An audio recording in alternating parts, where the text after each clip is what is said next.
जय श्री राम दोस्तों। राजा पृथु ने कहा, हे नारद जी, ये तो आपने भगवान शिव की बड़ी विचित्र कथा सुनाई है। अब कृपा करके आप यह बताइए कि उस समय राहु उस पुरुष से छूटकर कहाँ गया।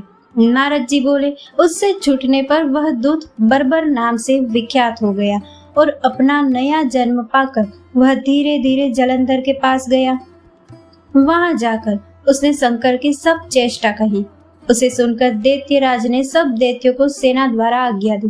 कालनेमी और शुंभ निशुंभ आदि सभी महाबली दैत्य तैयार होने लगे। एक से एक महाबली दैत्य करोड़ों करोड़ों की संख्या में निकल युद्ध के लिए जुट पड़े। महाप्रतापी सिंधुपुत्र शिव जी से युद्ध करने के लिए निकल पड़ा। आकाश में मेघ छा गए और बहुत अपशकुन होने लगे। शुक्राचार्य और कटे सिर वाला राहु सामने आ गए। उसी समय जलंधर का मुकुट खिसक गया, परंतु वह नहीं रुका। उधर इंद्रादि सब देवताओं ने कैलाश पर शिव जी के पास पहुंचकर सब वृतांत सुनाया और यह भी कहा कि आपने जलंधर से युद्ध करने के लिए भगवान विष्णु को भेजा था।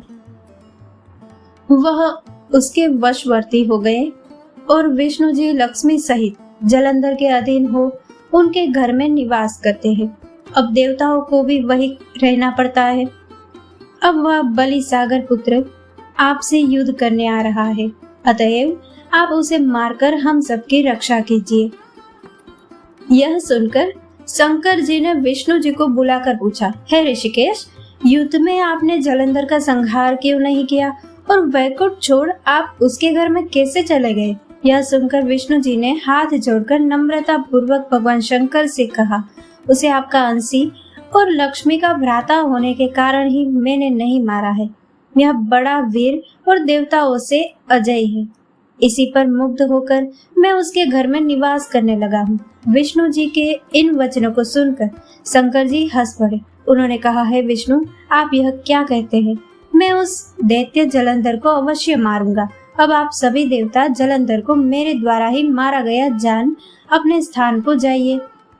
जब शंकर जी ने ऐसा कहा तो सब देवता संदेह रहित होकर अपने स्थान को चले गए।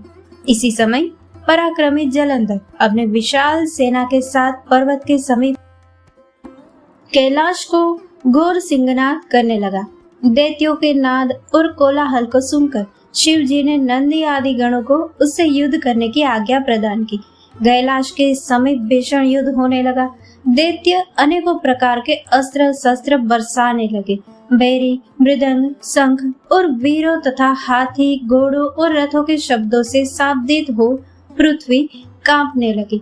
युद्ध में कटकर मरे हुए हाथी, घोड़े और पैदलों का पहाड़ लग गया। रक्त मांस का कीचड़ उत्पन्न हो गया। दैत्यों के आचार्य शुक्र जी अपने मृत संजीवनी विद्या से सब दैत्यों को जिलाने लगे। यह देखकर शिव जी के गण व्याकुल हो गए और उनके पास जाकर सारा वृतांत सुनाया। उसे सुनकर भगवान रुद्र के क्रोध की सीमा न रही। फिर तो उस समय उनके मुख से एक बड़ी भयंकर कृत्या उत्पन्न हुई, जिसकी दोनों जंघाएं ताल वृक्ष के समान। वह युद्ध भूमि में जा सब असुरों का चर्वण करने लग गई और फिर वह शुक्राचार्य के समीप पहुंची और शीघ्र ही गुप्त कर लिया। फिर स्वयं भी अंतर्ध्यान हो गई। शुक्राचार्य के गुप्त हो जाने से दैत्यों का मुख मलिन पड़ गया और वे युद्ध भूमि को छोड़ भागे। इस पर शुंभ, निशुंभ और कालनेमी आदि सेनापतियों ने अपने भागते हुए वीरों को रोका।